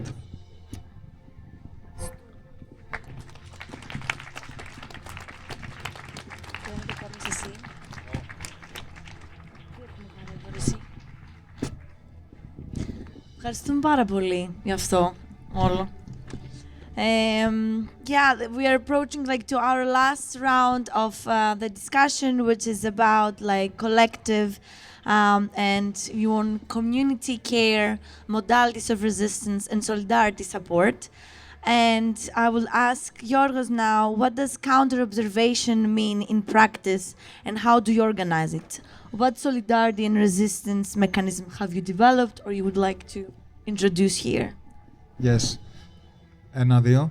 Ακούγομαι. Okay, first I wanted to make a point about my second part. It sounded a bit too optimistic at the end. There has been justice only when we applied the pressure in a correct way. So it's not 100% no justice. Okay. So in general, what you're asking, our approach as CopWatch has been mostly educational. Like, firstly, we issued a basic Know Your Rights guide, as I think COP have done multiple times in the past, covering the most common situations that can occur when coming into contact with police: street control, arrest, house raid, violence during a demonstration. And alongside with the relevant legislation, we also provided practical advice based on our experience with the police. And we have always emphasized that knowing your rights does not guarantee that the police will respect them. So what we are preparing now, and has to do with the counter-surveillance part that you mentioned, is a guide on how to film the police. So over the past year, we have gathered knowledge and experience in filming the police on the street, as well as verifying the incidents afterwards for our database. And we are ready to share the legal framework, techniques, tips and tools with the public through this guide and through workshops for people that want to dive more into this citizen community journalism style. And this is something that we had actually in mind since the beginning to do, but after the mobilizations against not against, because of the Tebi train crash, the big ones back in February, end of February, it became a priority again, because back then we issued a call, film the police, film police violence on the street, if you witness it, send to us. And at that day, more than 300 people sent material to us. And of course, we are a small team and we were overwhelmed. And, sorry.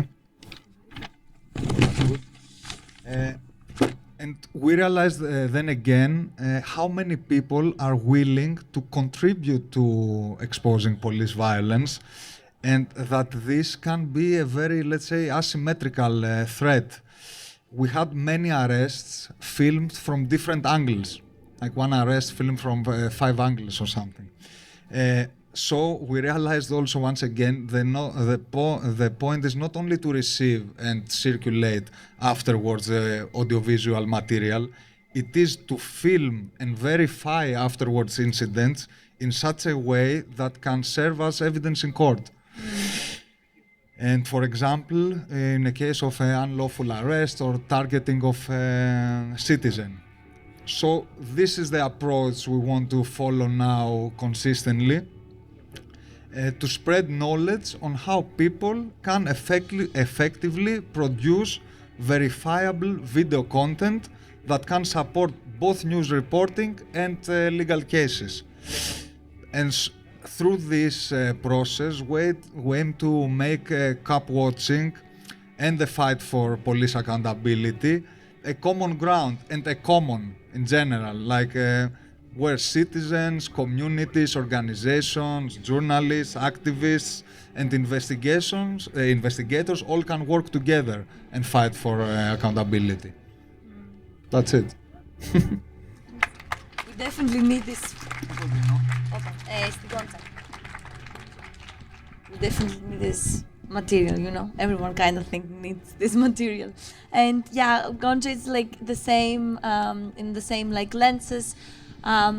What do you as COP Berlin suggest and, you know, provide us like our solidarity, like our modalities of resistance? How can show the solidarity in this kind of like racist police attacks and brutality? What COP have developed us as well. Before I answer this question, I would like to move to zoom out a little bit. And add or say that this whole brutal police violence practices or the violent police practices is not a thing that out of a sudden now hits the Palestinian solidarity movement. I hope you know that, because it's already started a lot in the anti-colonial climate movement.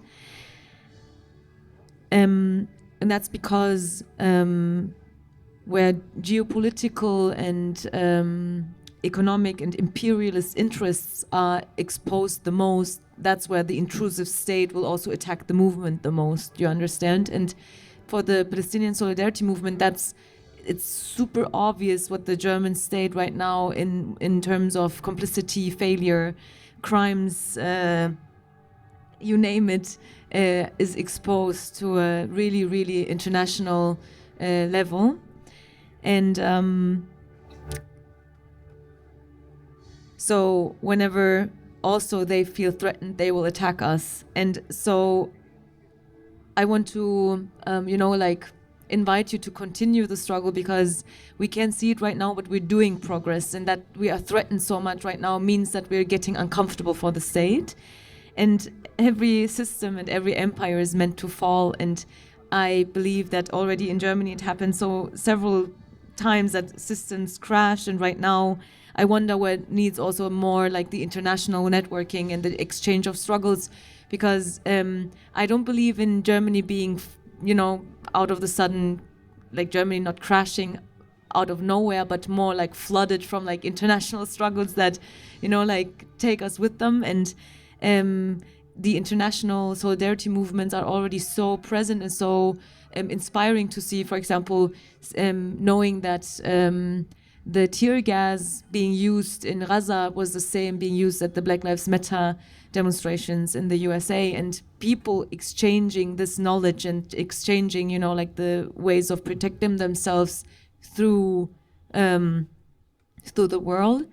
And that's why I'm very happy to, have the opportunity to also talk and network with the people from CopWatch Greece, because the way that you do the solidarity in Athens, for example, is kind of the same that we do it here, for example, always empowering people or telling them to film the police forces or police practices, because police practicing changes when they feel observed. It changes when they feel or when they see people watching them.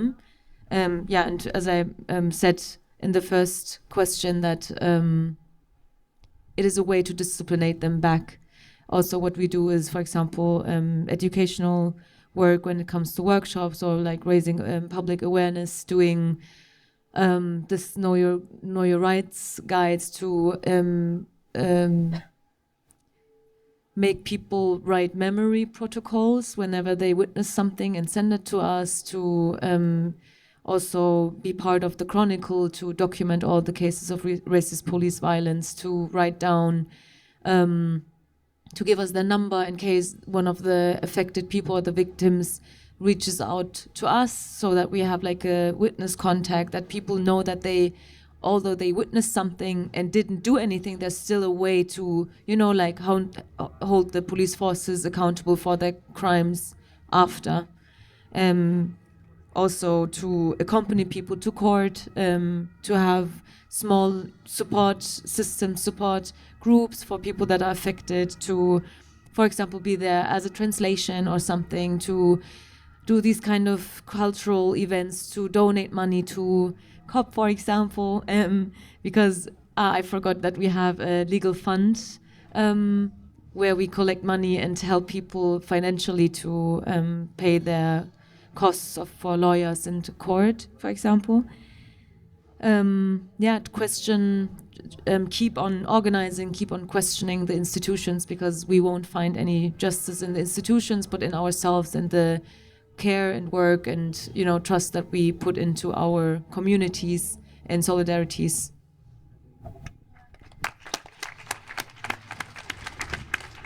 Yeah. Ναι, κάτσε. Έλα πάρε αυτό εσύ. Εγώ. Μπράβο. Yeah, and now back to photojournalism and again, like experience at the front line. Like in her research on the systemic nature of violence, Tsukala states that some journalists and photojournalists didn't insist on disciplinary investigations into the police violence they had experienced because they considered the process futile and injustice. Can you tell us about your own experience? Like, εμείς θέλουμε να πάνε στα δικαστήρια. We want photojournalists to go to court. Αλλά για να πάνε στα δικαστήρια πρέπει να μας πούν ποιοι μας χτυπήσανε. But for them to go to court, they need to tell us who has beaten them. Και δεν μας λένε ποτέ ποιοι μας χτυπήσανε. And they never tell us who beat them. Για παράδειγμα, στη δικιά μου περίπτωση το 12 που μου σπάσαν το κρανίο. So in my case in 2012 when they cracked my head. Και ο μπάτσος με έκανε start σε όλο το... γιατί έπαιξε στα ελληνικά μίντια, στα ξένα μίντια, κινδυνεύει να πεθάνει ο πρώτος φωτορεπόρτερ και τέτοια. And that cup made me into a star because it was in all Greek media, international media, that the president of the photojournalists may die. Τη δημιουργία την ξέραμε. We knew the unit of the riot cups. Στο κράνος από πίσω οι μπάτσοι έχουν ένα σχήμα. So they have in the back of their helmet a sign. Αυτό είναι για να βρίσκονται μεταξύ τους. So that they can identify each other. Ήταν ο μαύρος ρόμβος. So it was a black ρόμβος. A black sign. Όχι τριγωνό, Not ρόμβος. Τετραγωνίσαμε τον κύκλο τώρα. Εν πάση περιπτώσει, είχε ένα σχήμα. Ξέραμε λοιπόν ποια ήταν η δημιουργία. So from this sign, we knew which unit of the police he belonged to. Οι μπάτσοι συνήθως δεν έχουν τα διακριτικά τους στο κράνος. So usually they do not have these identification markers on their helmet. Είχαν όμως αυτό το σχήμα. But they had this sign. Ξέραμε λοιπόν ότι από τους 20 αστυνομικούς ένας με χτύπησε. So we knew that one of these 20 policemen had hit me. Μάλιστα ένας συνάδελφος, γιατί όταν με χτυπήσαν έπεσα στην αγκαλιά του. So one of my colleagues, because when they hit me I fell into his arms. Έχει καταθέσει ότι με χτύπησε. He testified in court that he hit me. Ο πιο ψηλός, ο δεύτερος από δεξιά. The tallest of the policemen, second from the right. Ο πιο ψηλός. Yeah. Από τους 20 μπάτσους λοιπόν, το πιο ψηλό δεν μπορούσαν να τον βρουν. So from the 20 cops, they could not find who the tallest was. Γιατί ήταν 20, δεν ήταν ένας. Because they were 20, not just one. Να βρουν το πιο ψηλό. Και αυτό τώρα, μιλώντας σοβαρά, οι μπάτσοι κάνουν τη βρώμικη δουλειά. And to talk more seriously, cops do the dirty job. Αν δίνουν λίγο παραπάνω, δεν πρόκειται να τιμωρηθούν από το πολιτικό σύστημα. So if they beat people a bit more, they will not be punished by the political system. Είναι θεσμικό αυτό. This is institutional. Είναι για να κάνουν τη βρώμικη δουλειά, να διαλύσουν μια πορεία. They are there to do the dirty job. They are there to και να προκαλέσουν φόβο. And to cause fear. Θέλω να κλείσω με το εξής. Και το πιστεύω ειλικρινά αυτό. So I want to conclude with this, and I honestly believe this. Εμείς οι φωτορεπόρτερ είμαστε κομμάτι της κοινωνίας. We, the photojournalists, are a part of society. Φωτογραφίζουμε την κοινωνία. We take photos of society. Και λογοδοτούμε στην κοινωνία και σε όχι κανένα μεγαλοεκδότη. And we are accountable to society and not to the big publishers. Όταν χτυπάνε εμάς, χτυπάνε τα δικά σας μάτια. Γιατί ουσιαστικά εσείς ενημερώνεστε από εμάς που είμαστε επαγγελματίες. So when they hit us, they hit your eyes because you are informed through us, because we are professionals. Είμαι υπέρ της κοινωνίας των πολιτών, γιατί δεν μπορούμε να είμαστε παντού. Άρα λοιπόν συμφωνώ απόλυτα με τα βίντεο και τις φωτογραφίες από πολίτες που μπορούν να τραβάμε τα κινητά τους. So I am in favor of citizen initiatives because we cannot be everywhere and it's important that people also take videos with their phones. Αν ξεκινήσω να σας πω το χάλι τα τελευταία χρόνια που έχει η ελληνική δημοσιογραφία, θέλω ώρες να σας το εξηγήσω. So if I start talking about how bad situation of journalism in Greece nowadays is, it will take hours to explain. Πόσο μονομπλοκ παίζει μια είδηση και πόσο μονομπλοκ δεν παίζει. How much one-sided each piece of news is. Πολύ γρήγορα ένα παράδειγμα, περίοδο COVID, lockdown. So very quickly an example during COVID. Η μέρα κατά της βίας των γυναικών. 9 γυναίκες με 2 πανό κρατώντας αποστάσεις έχουν βγει να κάνουν διαμαρτυρία στο Σύνταγμα. So during the day against violence against women, there were 9 women holding a banner. Οι μπάτσοι τις προσαγάγανε.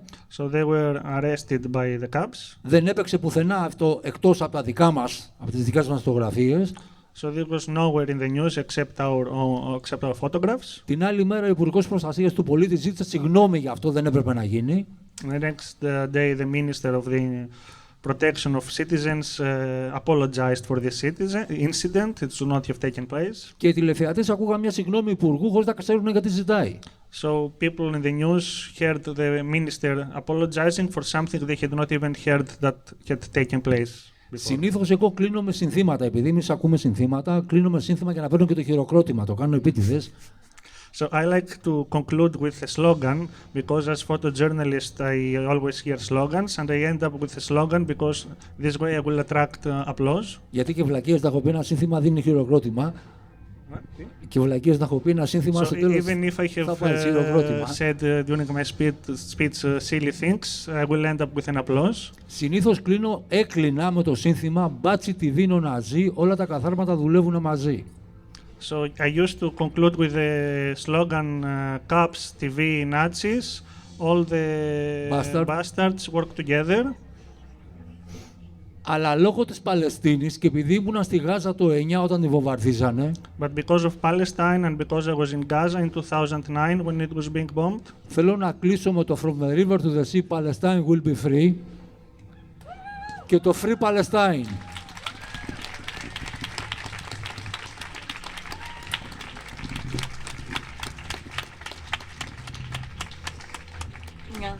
Thank you so much, and just also closing this panel discussion with the pro-Palestine movement and like the pro-Palestine solidarity and networks. I mean, your group is already like this. We see that as a resistant and solidarity network to this increasing intensification of police violence.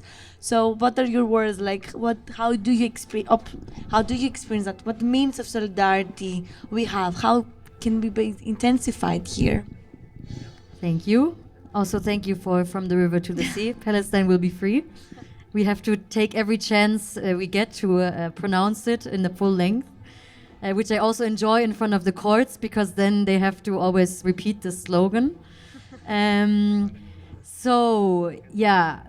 can tell you about our work in front of courts, that we noticed that courts don't like to be watched. So we've experienced discriminatory and arbitrary treatment, like Gonja already said, that they put a lot of Palestine trials into the security room and check the bags. And then we have rules like you cannot bring a kufiya, you cannot bring a lipstick, you can bring paper. No, you can't bring paper. You can bring a pen. No, you are not allowed to write. And then they change the room 20 minutes before it starts. So the general criminalization is also mirrored in front of the courts, and we've heard that the courts are very political, so they instrumentalize accusations of anti-Semitism to criminalize protest, and they disregard and ignore the context. And here we see that many people don't accept this. So many defendants go there and they read their statements and give the context, and then the people in the court have to listen to this, and the press who is present has to listen to the facts of the reality that they are trying to ignore. And many rallies are often organized, so you can always go to these rallies, you can always go to the court hearings, and in these rallies, in front of the court, the people also give the context and frame everything that is happening and show that not the person there is the one accused person, but actually the whole movement is being accused, kind of. So they show that the person in the court is not alone. So this is a very effective way of resistance.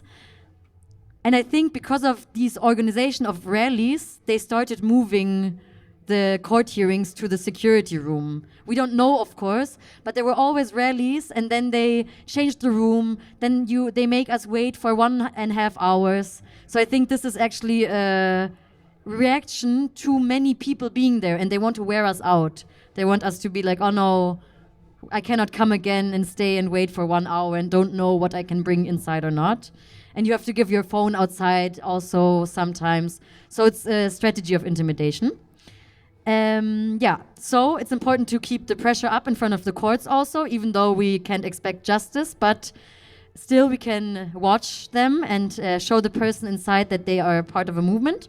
And we can point out the false statements of police witnesses and the power imbalance to the police, and always the complicity of Germany to the genocide, which they try to distract from. And in general, what also my colleagues talked about, that the criminalization is systematic, so our resistance should be also systematic. And I wanted to give some examples. The first one was about videos, which you already talked about. So yeah, making videos and producing like counter narratives is really good. I think one important point is to think about posting things on social media, because this can endanger people and also incriminate us.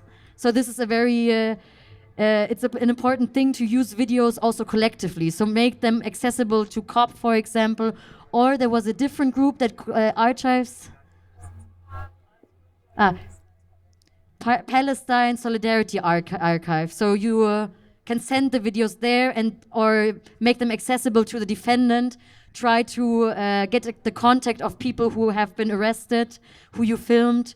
So this way, I think using the videos collectively is also important, and educating each other on how to do this in a good way. And also one tip is to start filming before the arrest, because often the context is very important. And then in the Palestine protests, there are also groups that document the arrests and the violence. So they have like reports after every demonstration, which kind of arrests and violence happens. So this is also a way of producing a counter-narrative. And then there's group like the European Legal Support Center, who archive anti-Palestinian repression, where you can also often also send instances of repression. And I don't know if you know the group Unpublished, which is like a journalist collective who report about pro-Palestinian protests without censorship. And in general, we've had a lot of organizers organizing press conferences and never letting ourselves get distracted from the genocide and the visions and the goals that we have. So in all of these efforts against criminalization, the court monitoring is one thing, one piece. And we are very short on people who have time during the day, during the week. So I also wanted to say it's a very good place to get politicized, also to see the court and get disillusioned by the justice system, but also get a clearer focus in political work. So if you want to take part in the court monitoring, please speak to me. And there's also some people from this group in the audience. Yeah, that's it. Thank you so much. To any of you, with your quotes that resistance needs to be systematic, I will open the Q&A to you. If you have any questions, clarifications to our people here, or any comments, join the conversation, please feel free to unmeld. Yeah. You can raise your hand, Ili can see you and give you the mic. Don't be shy.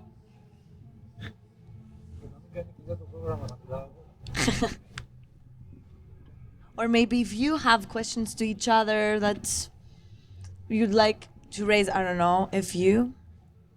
No one? We have Iliana. Can you come a bit closer, because the mic is not that great. Thank you.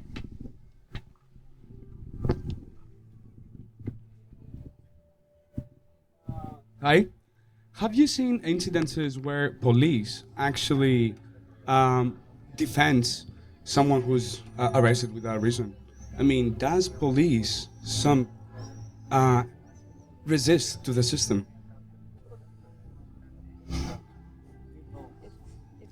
Police resistance.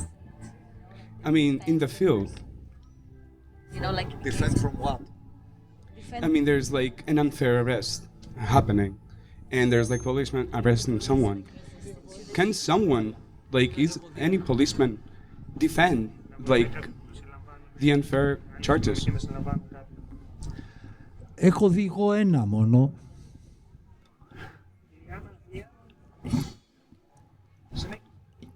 Και μάλλον θα ξαναδώ ποτέ κανένα. So I have seen only one and probably will never see again.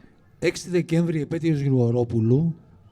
6th of December, that is the anniversary of Grigoropoulos murder. Την τελευταία 6 Δεκέμβρη. The last one. Οι μπάτσες συλλάβανε ένα φίλο μου, ορθοπαιδικό, κορυφαίο στη μικροχειρουργική άκρων, στα καλά καθούμενα. So the cops arrested a friend of mine, a doctor, a top surgeon, for no reason. Και μάλιστα όταν τον είχαν ρίξει κάτω, του ρίξαν και κλωτσιά στο κεφάλι και άνοιξε το κεφάλι του. So when they had thrown him down, they kicked him in the head and they cracked his head. Στην αρχή αυτό μας είπαν ότι θα είναι προσαγωγή, θα τον αφήσουμε. Μη σας νοιάζει, μη φωνάζετε παιδιά, θα τον αφήσουμε. So initially they told us this will only be detention, not an arrest, and we will let him go. Επειδή ο Λεωνίδας πήγε και στο νοσοκομείο λόγω του ότι είχε ανοίξει το κεφάλι του. But because Leonidas ended up in the hospital because his head had cracked. Και πάντα όταν ένας διαδηλωτής τραυματίζεται, and whenever a protester is injured, που τον έχουν συλλάβει, that has been arrested, θα καταλήξει σύλληψη. From detention it will lead to an arrest. Και μάλιστα οι μπάτσοι είπαν ότι ο Λεωνίδας χτύπαγε έναν αστυνομικό και τον τραυμάτισε. And so the cops said that he was beating a policeman and injured the policeman. Και το κεφάλι του τραυματίστηκε γιατί χτύπαγε το κεφάλι του μόνος του στον άσφαλτο. And they said that his head was injured because he was hitting his head on the floor on his own. Στη διαδρομή λοιπόν που το πηγαίναν στα δικαστήρια, ένας αστυνομικός που το φύλαγε για να το πάει, So while they were taking him to Στα δικαστήρια. to court, one of the policemen that was guarding him Βλέπει τον Λεωνίδα και του λέει ή παθαίνω κεφαλικό ή είσαι ο γιατρός που με έχει σώσει. So either I'm having a stroke or you are the doctor that saved my life. Εγώ θα είχα μείνει ανάπηρος αν δεν υπήρχες εσύ. I would have been disabled if it was not for you. Και αυτός ο μπάτσος πήγε για κατάθεση υπέρ του Λεωνίδα. So that cop went to court and testified for his defense. Συμπέρασμα, οι μπάτσοι καταθέτουν υπέρ μόνο για γιατρούς που τους έχουν σώσει. So the conclusion is that cops testify in favor only of the doctors that have saved their lives. Δεν έχω ξαναδεί ποτέ μπάτσο να περασπίζεται άδικα κατηγορούμενο. I have never again seen a cop defending someone who is wrongly accused.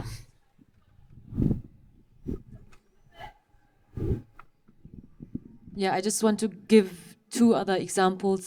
One is from Hussam Fadl, an Iraqi refugee that was killed by police forces in 2016 in Moabit.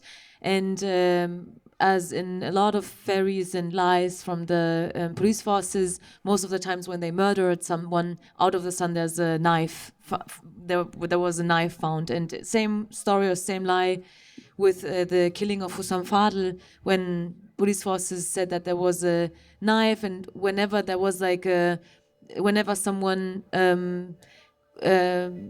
couldn't clearly say that there was a knife, then out of the sun this police officer suffered from memory loss or something in front of court, you know, like even if they want to say the truth, or even if they want to defend the injustice that they witnessed or took place in themselves, there will be put under so much, or like such a massive pressure that they are afraid to tell the truth in the end, you know. Or the other example is the police officers in the night of the killing of the 9 people in Hanau in 2020, the ones that told the police, that the police officers on the ground, they were in the helicopter, the ones on the ground, that they failed on the to raid the home of the raid the home and arrest the perpetrator, that they told the truth, that the police officers on the ground didn't do their job and they were the ones being suspended in the end, you know, like even if they hold against or counter the massive pressure that they are put on, if they tell the truth, they are suspended right away from their jobs. And that's why even if they will most of the times or always not do so.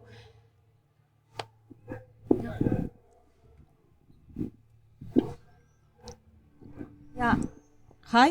Yeah, I'm in the Prozessbeobachtung too, and I have been to many trials and police lie.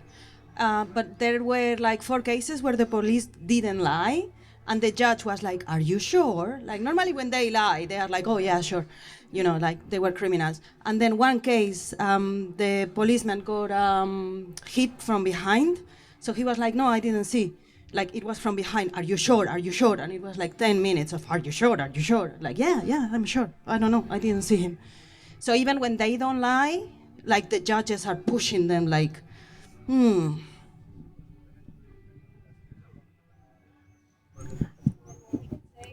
That in our cases as well.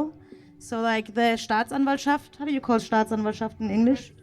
Yes, so the prosecutor, the cop had to tell the truth because we had a video, and the cop himself said there is a video of showing what happened exactly, so he had to say what happened exactly because it was a video. And the Staatsanwaltschaft, the prosecutor, was like, "Did he want to hit you?" And he was like, No, I said only like put up the front of my helmet. And he was like, "Are you sure?" Like you said it. And he was like, "Yeah, I told you." Like the cop was like offended, like that the prosecutor was like asking again and again. Remember? Yeah, so thank you for that. Anybody else? Any questions?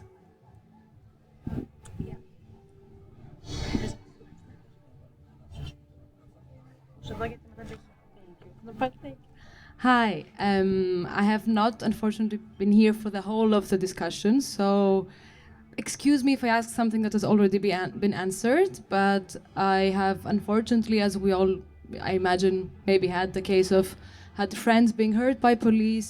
They had to be medicalized and they had to go to the hospital, and the medical bills sometimes can get pretty expensive. I would ask maybe why, like, how do you recommend that people organize themselves or where to turn to when they need those medical bills covered? Is like the process of the court could take a longer time, how to deal with those expenses, how to get them covered, how to get help in those times, like when you have, loved ones or people being hospitalized.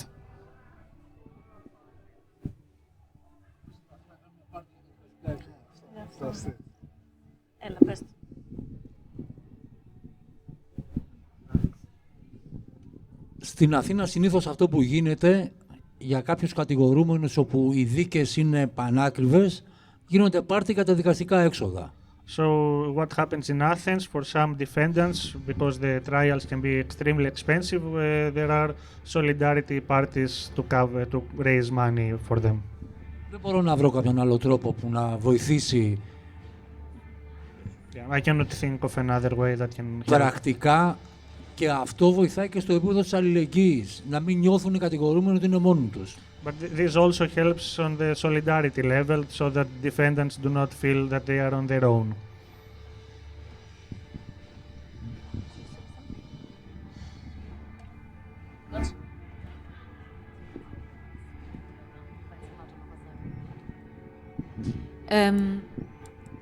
I unfortunately don't know how to translate it to English, but there's something like Gewaltschutzambulanz, which is like the emergency center for people being attacked, for example, by racist police officers, or in general any kind of like violence that they experience. They can go to the Gewaltschutzambulanz within 48 hours, and you don't need any papers, you don't need a healthcare insurance for that.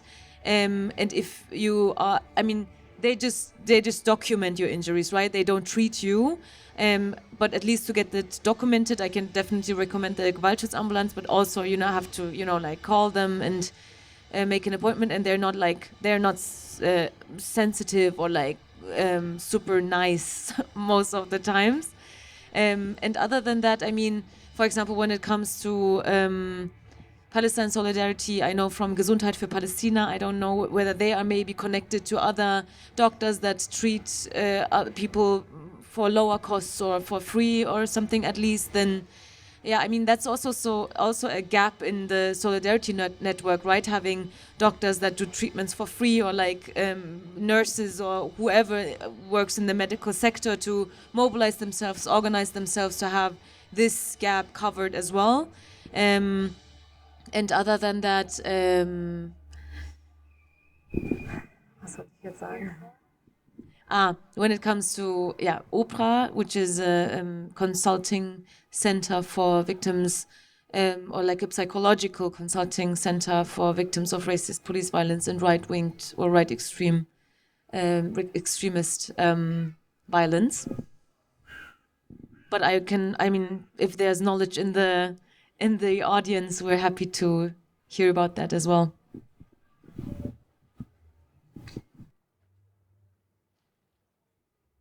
Yeah. Just to add two more information, I think in Neukölln there is the Gesundheitskollektiv, and they also posted just recently that they offer medical treatment also independent from your insurance status, and they're explicitly also in solidarity with Palestinian movement. I think this is very rare that doctors are openly in solidarity, so that's here locally. And in regards to the mental health, there's also I think every second Monday, you have to check on Instagram, there is also free treatment and consulting for people who have been affected as activists in the solidarity movement. And they are very well connected also to therapists and so on. So in case 2 or 3 consulting hours don't help, they can also assist you to find people.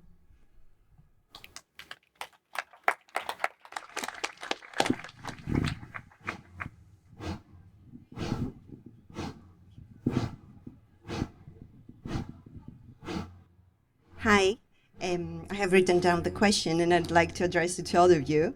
So we do know that state operates its oppression under two complexes, the military-industrial complex and the prison-industrial complex. And these they are practicing exactly how they were intended to. If we could try to envision an abolishment of the incarceration system at least, could you say which could be good examples to engage ourselves in so as to transform social justice? Thank you.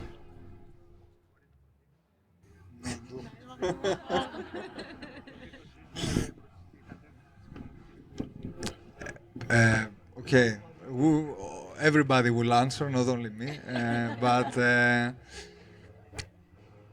to be real with you, and this is something we're discussing in the collective lately, like in Greece, people are a bit very tired right now from everyday hustling and working and everything. So big narratives is not the thing right now, in the past years also.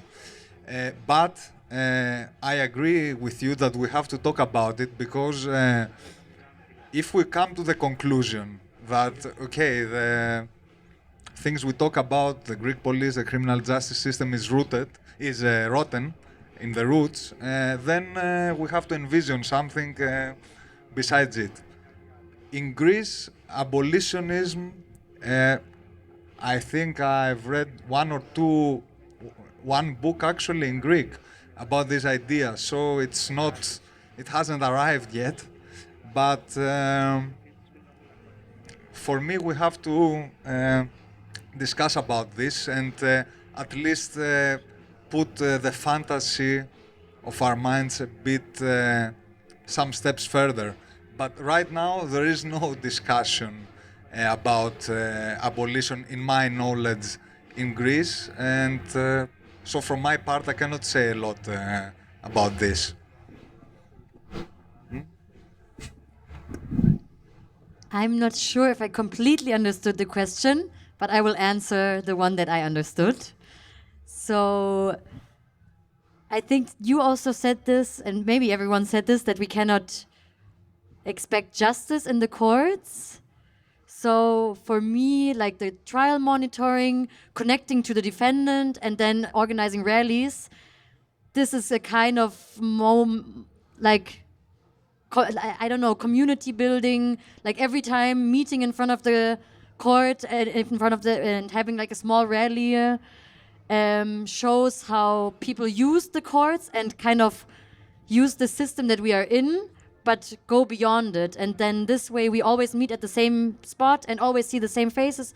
And then, I don't know, kind of outside of this justice system, connections are built.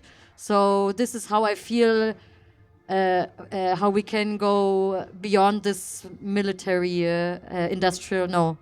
prison complex. Or for example, there was this case yesterday of this person who is since 4 months in the prison, and then people going to that trial of this person who's in the prison and connecting outside. So this is also one method. I'm not sure if I answered your questions. That were just my thoughts.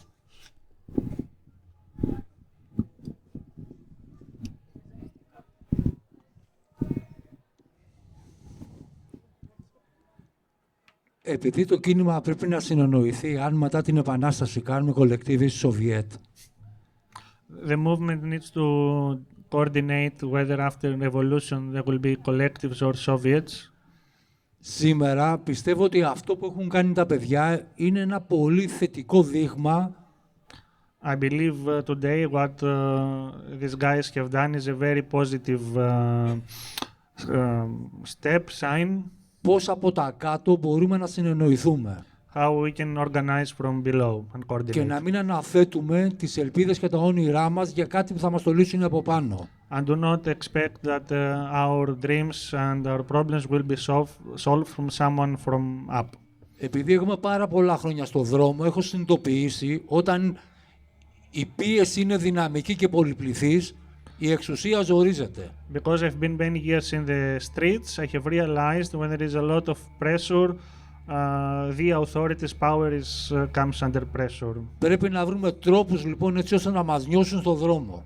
So we need to find ways so that they will feel us being in the streets. Ξεπερνώντας πάρα πολύ κάποιες μικροδιαφορές που μπορούμε να έχουμε μεταξύ μας. And we need to get over some of the small differences we have between ourselves. Γιατί σίγουρα είναι ότι τυπικά δεν πρόκειται ποτέ τα δικαστήρια να είναι δίκαια ή η εξουσία να είναι δίκαιη. Because it is certain that never will the courts and the authority and power will be just. Και οι μπάτσοι να έχουν ταξική συνείδηση. And cops will never have class consciousness. Και αυτό συμφέρει και εμάς το reporter, γιατί η προστασία η δικιά μας είναι από εσάς. Δεν υπάρχει πουθενά άλλος τρόπος προστασίας. Η κοινωνία θα προστατέψει εμάς. And this benefits us photojournalists because society is our only protection. There is no other alternative protection for us, only from society. Άρα θα κλείσω πάλι με σύνθημα. Η αλληλεγγύη όπλο των λαών, πόλεμο στον πόλεμο των αφεντικών. I will conclude with another slogan: Solidarity, the weapon of the people, a war to the war of the bosses. And we have one last comment we have from the audience, and then I think it's the time to conclude. And yeah, we ran out of time. Okay, I didn't want to conclude this. I just wanted to say that I think the work that COP does, that CopWatch does, I mean, I'm part of the Palestine Solidarity Court watching, so I don't want to call ourselves as, like, abolitionists, but I think in the end what we are doing is working towards abolition. I think what COP is doing, I think what CopWatch is doing is a form of abolitionism. I think we should stop thinking about abolitionism as this kind of grand revolution that will at some point we have just reached. I think it's Angela Davis who said, like, it's a freedom, it's a constant struggle, and I think this is what we are doing. I don't know, I was in a court trial on Tuesday of someone who was very heavily beaten up by police, and he was in the end charged and sentenced to assault and resisting police officers. He's now, like, his immigration status is now like unclear or unsure because of that, and he was so, like, he was genuinely devastated also about the violence he experienced, and the fact that I could say to him, hey, there's COP and they can help you with what you've experienced, they could refer you to some, like, therapists and things like this. This is already so helpful, and knowing that there is this community is genuinely so empowering and so helpful that I think we are trying and we are doing something. It's not, yeah, sorry for talking so long. Thank you. It's a very good conclusion. I mean, like, this is the goal, like, to reflect different means of, like, collective care at the very end of the day, and this is how, like, people, like, organize themselves and view and just imagine, like, beyond this colonialist mind that we have. I mean, like, sometimes. So yeah, thank you so much for being here, and thank you also you that you're here with us. I think, like,